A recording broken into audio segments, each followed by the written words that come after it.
Bali, meron tayo ritong Kevlar na professional power amplifier. Yan, crossover or X-over TX-400S na model.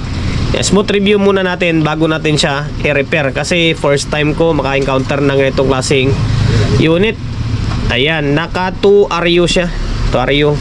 Ito yung harap na mukha niya or anyo niya. Okay, signature yata ng Kevlar yung itong klaseng mukha lang. Ayan, meron siyang control ng channel 1, channel 2 kasi naka 2 channel ito. Tapos sa indicator naman, protect, signal, negative 3 dB decibels, tapos yung peak, tapos yung power niya is or active niya is dito, tapos sa gitna yung switch. Ayan, okay. Tapos ito yung pinaka laman loob niya. Sa may transformer naman, tingnan natin kung ano yung supply nito. Yung supply nito, hindi ka makita to sa may GoPro natin. Sabihin ko na lang, primary 220 50 Hz. Ayan. Secondary 66066. Bali naka class AB siya. 66066. Halos magkasin lakas ng East na LX20. Although yung LX20 is 68 yung supply. Ito 66. Tapos parang sinlaki lang sila. Ayan, ito yung transformer niya. Tapos dito sa may capacitor 2468, meron siyang 8 capacitor, 63 volts by 10,000 microfarad. Okay, ayan. Tapos sa may mainboard tayo, output na ginamit ay Toshiba na C5210A1943. 1, 2, 3, 4, 5. 5 ito, pero magiging 4 pairs lang yung OPT niyan or output transistor niya dahil yung isa nito is drive to. Ito drive to. Tapos 1, 2, 3, 4. Yan, yung apat na yan, yan yung pinaka OPT niya. Okay?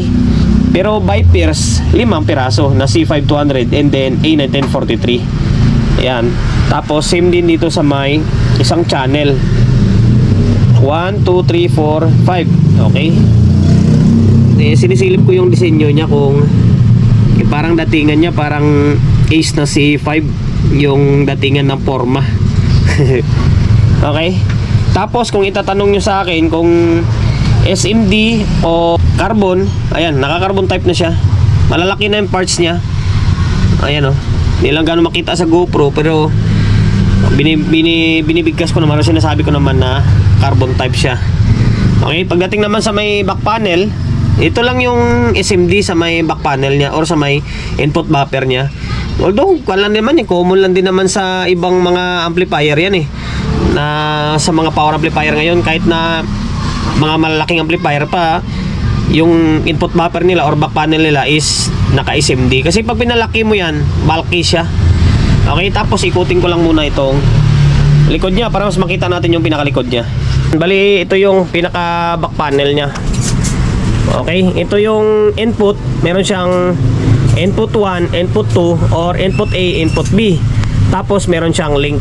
Katulad din sa ibang mga power amplifier na meron siyang input and then links.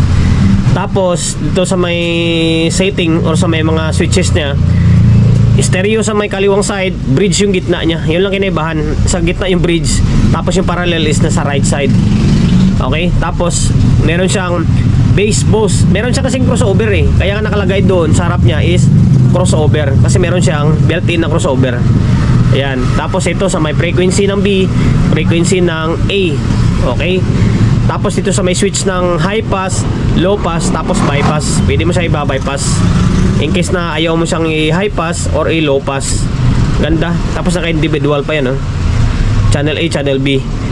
Okay, itong control niya sa prime frequency naman to. Tapos dito sa may output naman, naka-binding post and then naka-speak on siya. Ay, di tatlo. Speak on, binding post, tapos meron siyang PL. Ayan. Okay. Ayan, sana nakapagbigay ideya tayo sa mga gustong bumili or malay nyo, pag pumunta kayo ng Raon or sa online, madaanan nyo ito tapos magustuhan nyo, at least may ideya kayo kung ano yung laman loob ng Kevlar na ito, yung TX 400 ba ito? Kalimutan ko na. Ayan, yun lang guys.